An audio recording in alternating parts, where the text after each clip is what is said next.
Hello दोस्तों, स्वागत है आप सभी का। कैसे हैं आप सभी? आशा करता हूँ आप सभी की तैयारी बहुत अच्छी चल रही होगी, अच्छी तरीके से पढ़ाई कर रहे होंगे, मस्त तरीके से रह रहे होंगे। दोस्तों आज हम बात करेंगे हिंदी की और आपके आने वाले एग्जाम पटवारी, लेखपाल, फॉरेस्ट गार्ड, कनिष्ठ सहायक, सभी के लिए ये वीडियो इंपॉर्टेंट रहने वाली है। तो हम बात कर रहे थे हिंदी में विकारी और अविकारी शब्द के भेद हमने पढ़े थे। शब्द के भेद को हमने बहुत डिटेल में पढ़ लिया है। अब हम विकारी और अविकारी शब्द भी शब्द के भेद ही हैं। तो विकारी शब्द हम लोगों ने पढ़ लिए थे। कल लास्ट वीडियो थी जिसमें हमने लिंग की बात की थी, पुल्लिंग, स्त्रीलिंग। अगर आप लोगों ने नहीं देखी है तो आप लोग जाके देखें, आप लोगों को बढ़िया तरीके से समझ में आ जाएगा। आज हम बात करेंगे अविकारी शब्द। अविकारी शब्द को अव्यय भी बोला जाता है। क्या बोला जाता है? अव्यय भी बोला जाता है। तो हम इनके बारे में बात करेंगे। माना जाता है कि ये हिंदी का सबसे कठिन टॉपिक है जो कि माना जाता है, अव्यय या फिर अविकारी शब्द। लेकिन हम इसको सरलतम रूप में देख लेंगे और बढ़िया तरीके से इसको समझेंगे। आपके एग्जाम में आएगा तो आप लोग कर ले जाओगे।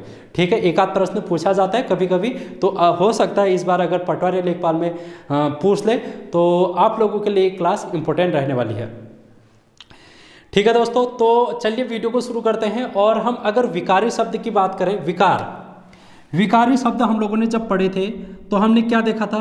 ऐसे शब्द जिनमें विकार उत्पन्न हो सकता है, यानी जिनमें हम परिवर्तन कर सकते हैं, जिनमें हम परिवर्तन कर सकते हैं उनको विकारी शब्द कहते हैं। जैसे लड़का है, इसमें मैं परिवर्तन कर दूंगा तो ये लिंग में परिवर्तन कर दूंगा तो लड़की हो जाएगा।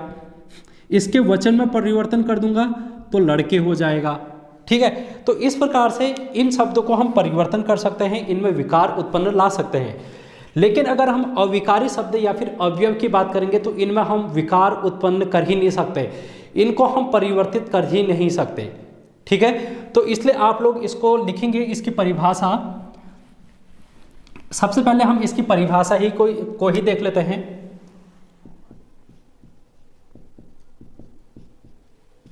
परिभाषा हम लोग लिखेंगे,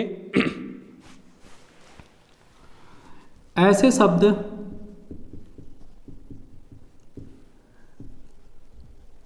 जिनमें लिंग, वचन,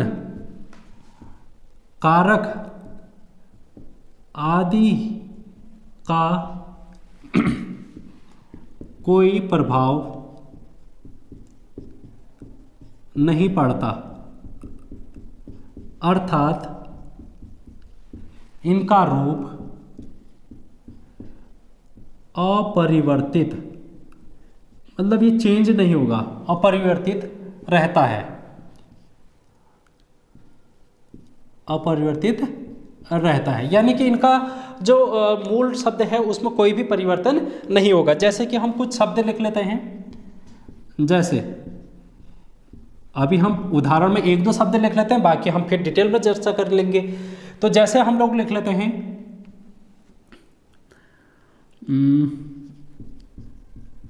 इसलिए,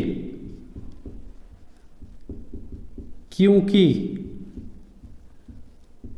अब, तब। ठीक है, और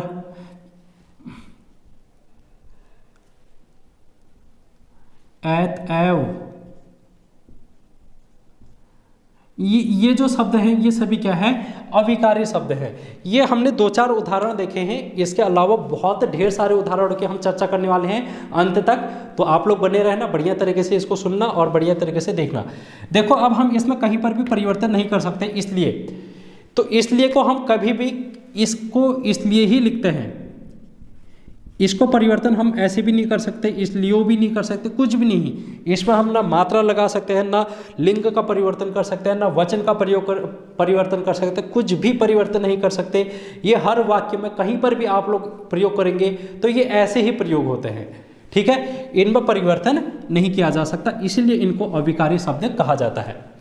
अब हम बात कर लेते हैं भेद की। इनके भेद की अगर हम बात करें तो मुख्यतः इनके चार भेद होते हैं। चार भेद। पहला हम लिखेंगे क्रिया विशेषण। हम लोगों ने क्या लिखा? क्रिया विशेषण, अविकारी शब्द या फिर अव्यय, कुछ भी आप लोग लिख लो पीछे से। और दूसरा हम लिखेंगे संबंध बोधक।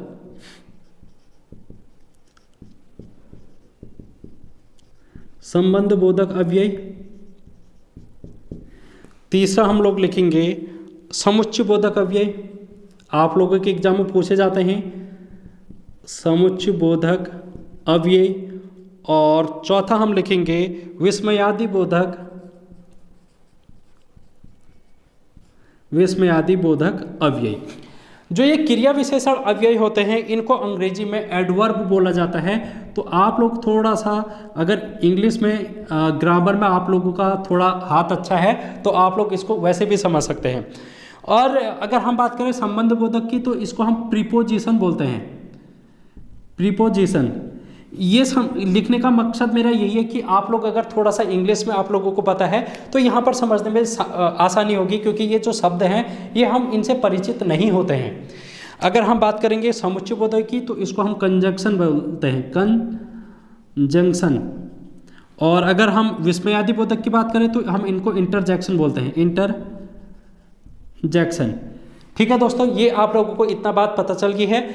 अब ये देखो ये बहुत बड़े टॉपिक हैं, चार अलग अलग हैं, तो हम इनको 2 क्लास में करेंगे। आज हम बात करेंगे सिर्फ क्रिया विशेषण अव्यय की, जिनको एडवर्ब बोला जाता है। ठीक है, तो आप लोग इतना नोट डाउन कर लें, उसके बाद हम चलते हैं क्रिया विशेषण अव्यय में, बढ़िया तरीके से इसको समझते हैं। फिर अब आप लोग हेडिंग डाल लें क्रिया विशेषण अव्यय की। एडवर्ब हम लोग पढ़ने वाले हैं आप।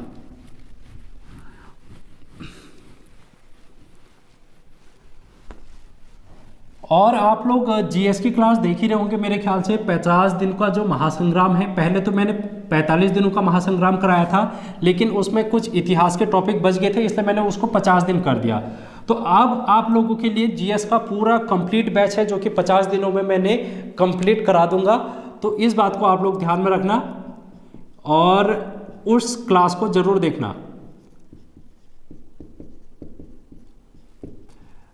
हम बात करते हैं क्रिया विशेषण अव्यय की।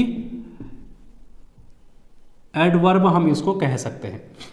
देखो अब हम इसकी परिभाषा की अगर बात करें, सीधे हम परिभाषा लिख लेते हैं। ऐसे शब्द जो, फिर उसके बाद हम इसको समझेंगे क्रिया विशेषण और क्रिया विशेषण की विशेषता बताते हैं।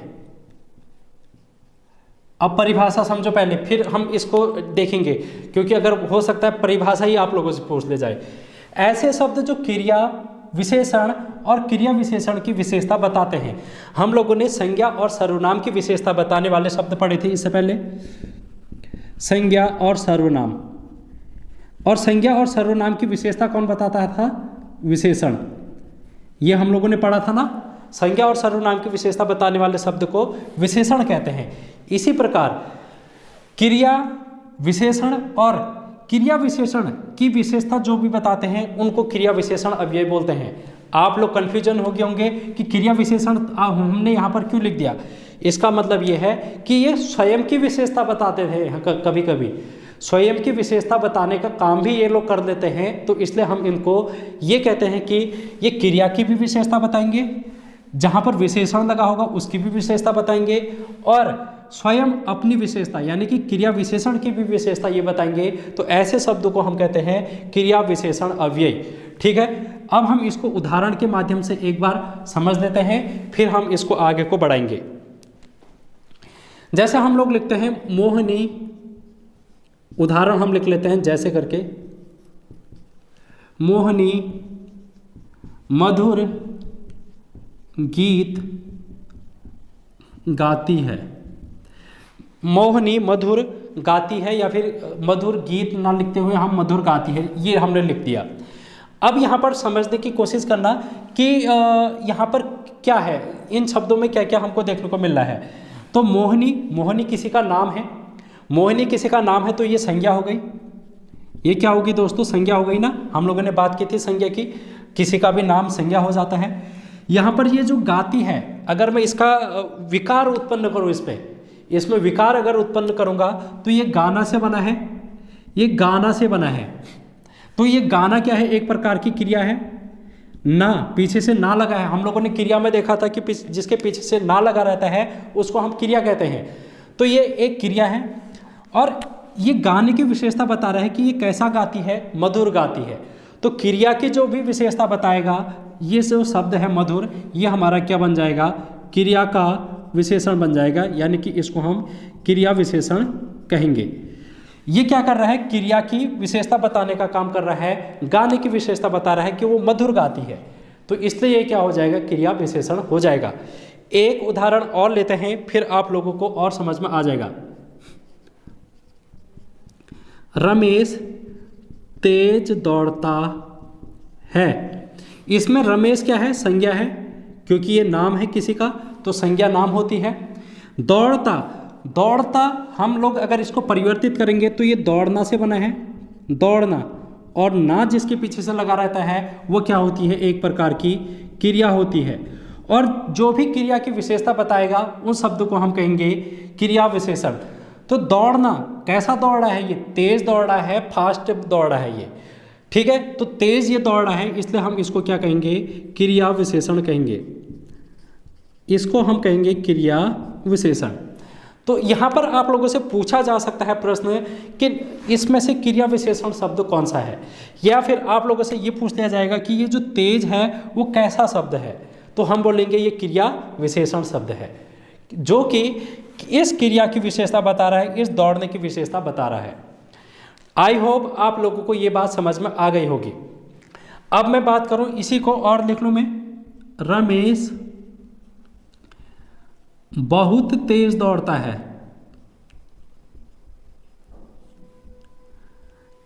एक उदाहरण और लिखो, रमेश बहुत तेज दौड़ता है। तो दौड़ना क्रिया हो गई, हम लोगों ने देखा भी, दौड़ना क्रिया हो गई, और ये तेज, तेज क्या हो गया, क्रिया विशेषण हो गया, क्रिया विशेषण हो गया।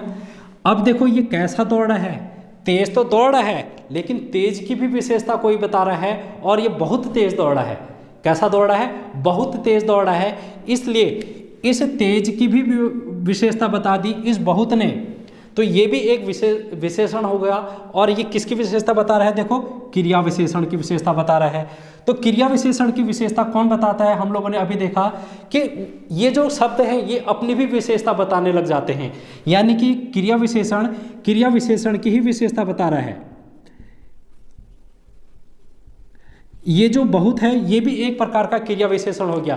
तो अब आप लोग इस डेफिनेशन को समझ गए होंगे कि ये क्या है, क्रिया विशेषण की भी विशेषता बता देते हैं बहुत बार, तो ऐसे शब्द को हम क्या कहते हैं, क्रिया विशेषण शब्द कहते हैं। आई होप कोई डाउट नहीं होगा अब आप लोगों के मन में, अगर है तो आप लोग कमेंट बॉक्स में बता सकते हैं। उसके बाद अब हम बात करेंगे इसके भेद की। क्रिया विशेषण के भी भेद होते हैं और इन भेदों को अब हम एक एक करके देखेंगे। क्रिया विशेषण के भेद आप लोग हेडिंग लिख लें। मेरे ख्याल से आप लोगों को क्लास समझ में आनी चाहिए, अगर आ रही होगी तो आप लोग फीडबैक के रूप में बता सकते हैं, कमेंट बॉक्स में बता सकते हैं, ठीक है दोस्तों। और रीजनिंग भी यहाँ पर आप लोगों को कराई जा रही है, तो मेरे ख्याल से रीजनिंग तो आप लोग देखते ही होंगे, क्योंकि पुलिस कांस्टेबल के एग्जाम में भी यहाँ पर से बहुत सारे क्वेश्चन हैं जो कि देखने को मिले थे। जो मैंने आप लोगों को 20 क्लास करा रखी है ना रीजनिंग की, उस रीजनिंग की क्लास को अगर आप देखेंगे तो वहाँ से आप लोगों को बहुत सारी चीज़ें देखने को, सीखने को मिलेंगी। अब हम बात करते हैं क्रिया विशेषण या फिर अवयव के भेद, इनके भेद। तो ये 4 प्रकार के मुख्यतः इनके भेद होते हैं, 4 प्रकार के भेद। क्रिया विशेषण की भी 4 प्रकार के भेद होते हैं। पहला है स्थान, स्थान बोधक क्रिया विशेषण, स्थान बोधक क्रिया विशेषण। हम एक एक करके ही बात कर लेते हैं, चारों के चार। यहीं पर मैं नहीं लिख रहा हूँ क्योंकि फिर मिटाना पड़ेगा और फिर दोबारा लिखना पड़ेगा। तो पहले ही हम यहाँ पर स्थान बोधक क्रिया विशेषण की बात करेंगे। तो आप लोगों को यहाँ पर डेफिनेशन लिखनी है, ऐसे अवयव जो क्रिया के होने के या फिर की स्थिति व दिशा का बोध कराते हैं। यानी कि जो भी क्रिया हो रही होगी उसकी स्थिति और उसकी दिशा क्या होगी, वो ये शब्द को ये बताने का काम करते हैं। मैंने क्या कहा, ऐसे शब्द जो क्रिया की होने का, जो भी क्रिया हो रही होगी उसका ये स्थान को बताएगा, उसके स्थिति को बताएगा, उसकी दिशा को बताएगा। जैसे हम लोग लिखेंगे स्थिति में तो हम लोग देखते हैं दायां बायां, दायां बायां, ठीक है, दायां बायां हो गया। और यहाँ वहाँ, ये शब्द सभी क्या हैं, जहाँ तहाँ, जहाँ तहाँ, दायां बायां और आगे पीछे, आगे पीछे, आमने सामने। ठीक है दोस्तों, ये जो सारे शब्द हैं जैसे कि पास, निकट, दूर आदि, ये हमको क्या बता रहे हैं, स्थिति का पता बता रहे हैं। ठीक है, मैं कहूं अगर मेरे दाएं राम बैठा है, मेरे दाएं राम बैठा है, मेरे दाएं राम बैठा है। अब देखो बैठा क्या है, एक प्रकार की क्रिया है और ये कहाँ से बन रखी है, बैठना से बना है, बैठना, तो बैठना से बना है और ये इसकी स्थिति बता रहा है कि कहाँ पर बैठा है। देखो बता रहा है नहीं बता रहा है, आप लोग देखें कि ये दाएं बैठा है, यानी कि ये राम की स्थिति बता रहा है, इसकी क्रिया की स्थिति, ये क्रिया कहाँ हो रही है, ये दाएं हो रही है। आई होप आप लोगों को समझ में आ गया होगा कि ये इसकी स्थिति को बता रहा है। ठीक है, इस प्रकार से आप लोग इसको समझेंगे और ये जो सारे शब्द हैं ये सभी स्थिति को बताते हैं। अगर हम दिशा की बात करेंगे, क्योंकि हमने दिशा भी बोला है यहाँ पर, तो दिशा में इधर उधर, इधर उधर जैसे शब्द हमको देखने को मिलेंगे। ठीक है, तो ये सारे शब्द हैं जो कि हमको देखने को मिलते हैं, इधर उधर किधर, ये सारे शब्द। तो दोस्तों इस प्रकार है जो कि आप लोगों को ध्यान में रखना है, स्थान बोधक क्रिया विशेषण, जहाँ पर भी ऐसे शब्द आप लोगों को देखने को मिलेंगे, यहाँ वहाँ, जहाँ तहाँ, आगे पीछे, आमने सामने, पास की वस्तुओं के लिए, मेरे पास खड़ा है, मेरे पास खड़ा है कोई, ठीक है, इस प्रकार, निकट, दूर आदि, ये जो सभी हैं ये आपको स्थान बोधक क्रिया विशेषण के बारे में जानकारी देते हैं। तो ये जो हो गया, ये पहला हो गया, हम लोगों ने स्थान बोधक देखा। पहला हम लोगों ने देखा स्थान बोधक, जो कि किसी भी क्रिया के स्थान के बारे में बताता है। अब हम बात करेंगे कालवाचक, कालवाचक क्रिया विशेषण।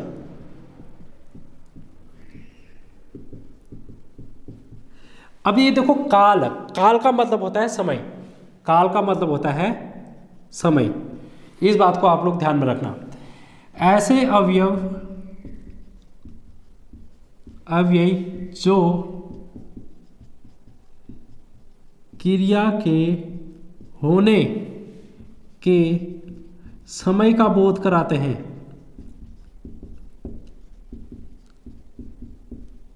ये क्या कर रहे हैं, समय का बोध, जिस समय क्रिया हो रही होगी उसका समय क्या होगा, उस बात की बात ये करेंगे कालवाचक विशेषण। तो इसमें जैसे हम लोग उदाहरण देख लेते हैं, कौन कौन से शब्द इसमें हो सकते हैं, जैसे कि आज, कल, परसों, ठीक है, अब तब अभी, अब तब अभी, ये जो शब्द हैं। और आजकल, दिन भर, रात भर, लगातार, ये क्या कर रहे हैं, समय के बारे में बता रहे हैं। देखो कैसे, मैं कल दिल्ली जाऊंगा। देखो यहां पर जाऊंगा जो है ये जाना से बना है, ये जाना से तो बना है क्योंकि जाना एक क्रिया है। मैं कल दिल्ली जाऊंगा। अब कब जाऊंगा मैं दिल्ली, कब, तो कब जाऊंगा मतलब कल जाऊंगा। ये कल की क्या हो गया, एक प्रकार का समय हो गया जो कि हमको समय के बारे में बता रहा है। ठीक है, अगर हम लोग लिखें यहां पर राम रात भर पढ़ता है। पढ़ता मतलब पढ़ना, ये पढ़ना क्रिया है, ये क्रिया है हो गई क्रिया, पढ़ना एक प्रकार की क्रिया हो गई। और इसकी विशेषता कौन बता रहा है, कब तक पढ़ता है, ये रात भर पढ़ता है। तो ये रात भर क्या हो गया, एक समय, रात भर एक समय बता रहा है, समय की अवधि को बता रहा है। तो ये हमारे पास क्रिया की विशेषता बताने वाला जो भी समय होगा उसको हम कालवाचक विशेषण कहेंगे। तो आई होप आप लोगों को ये भी समझ में आ गया होगा। ठीक है, इस तरीके से आप लोग लिखेंगे इनको। अब हम लोगों ने दो पढ़ लिए हैं, दो हम लोगों ने पढ़ लिए हैं। अब हम तीसरे में जाएंगे। तीसरा क्रिया विशेषण,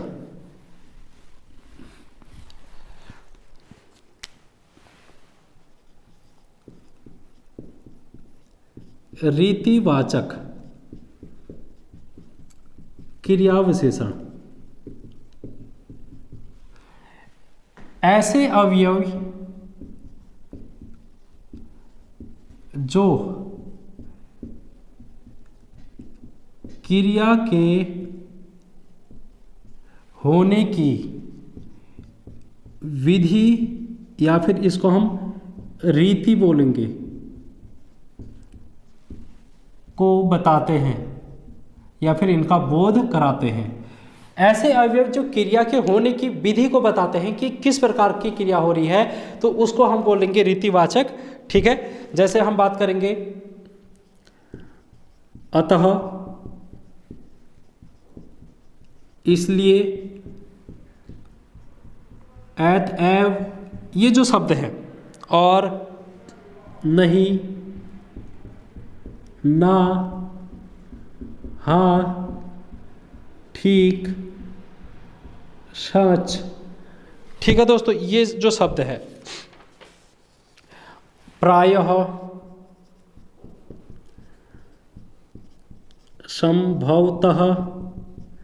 संभवतः, बेशक, ये जो शब्द हैं अवश्य, कदाचित। ठीक है दोस्तों, और ध्यानपूर्वक,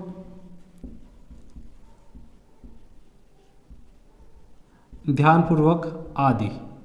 ये आदि करके हम लोग इनको लिखेंगे, या फिर हम लोग और लिख सकते हैं यथासंभव, यथाशीघ्र, ये सारे इतने शब्द हैं जो कि आप लोगों को रीतिवाचक शब्द में देखने हैं। जहां पर भी ऐसे शब्द आप लोगों को देखेंगे वहां पर आप लोग कहेंगे कि ये रीतिवाचक क्रिया विशेषण है।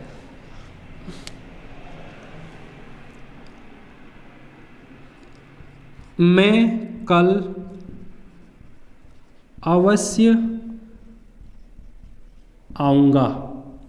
यहां पर देखो, आऊंगा मतलब आना, आना ये क्रिया है, और क्रिया की विशेषता कौन बता रहा है, अवश्य आऊंगा मैं। ये अवश्य क्या हो गया, एक प्रकार की रीति बता रही है, विधि बता रही है, और इसी को हम कहते हैं रीतिवाचक क्रिया विशेषण। ठीक है दोस्तों, इस प्रकार से आप लोग इनको ध्यान में रखेंगे। जहां पर भी हम अतः का प्रयोग करते हैं, अतः ऐसा हुआ लास्ट में, इसलिए ऐसा हुआ, तो ये जो सारे शब्द हैं इनको हम रीतिवाचक शब्द क्रिया विशेषण कहते हैं। अब हम बात करेंगे अंतिम, और जिसको हम बोलते हैं परिणाम वाचक क्रिया विशेषण। अंतिम हम देखेंगे परिमाण वाचक या फिर परिमाण बोधक। परिमाण बोधक, इसमें हम लोग लिखेंगे ऐसे अवयव जो क्रिया की मात्रा या फिर परिमाण का बोध कराते हैं, का बोध कराते हैं। जैसे शब्द लिखेंगे हम लोग, जैसे कौन कौन से शब्द हो गए? लगभग, अति, बहुत, कम, बराबर, थोड़ा, थोड़ा सा, थोड़ा सा, तनिक, कई और काफ़ी, अत्यंत,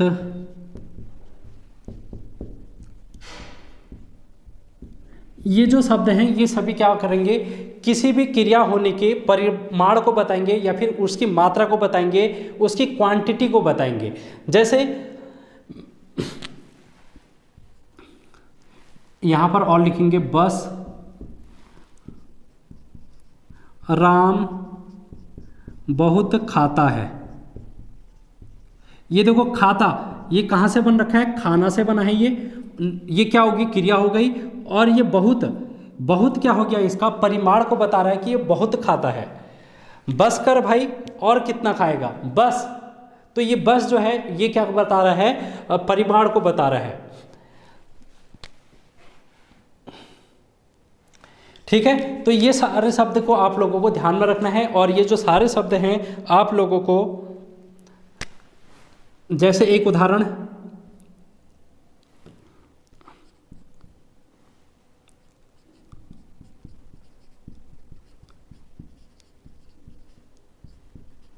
थोड़ा थोड़ा मुझे भी देना। ये देखो थोड़ा थोड़ा, यहाँ पर थोड़ा सा मुझे भी देना, या फिर आप लोग लिखेंगे थोड़ा सा मुझे भी देना। मैं ज़्यादा नहीं खाऊंगा, मैं थोड़ा सा खाऊंगा, तो इसलिए मुझे थोड़ा सा देना। तो ऐसे शब्दों का हम जहाँ पर भी प्रयोग करते हैं उनको हम बोलते हैं परिणाम बोधक क्रिया विशेषण। तो दोस्तों ये क्रिया विशेषण आपका आज खत्म हो गया है। कल हम इसके अगली वाले वीडियो में हम इस को भी समाप्त करेंगे। ठीक है, तो तब तक बने रहना, चैनल को सब्सक्राइब कर लेना और बेल आइकन को प्रेस करके ज़्यादा से ज़्यादा लोगों तक शेयर करने की कोशिश करना। तो मिलते हैं, तब तक बने रहिए। Take care.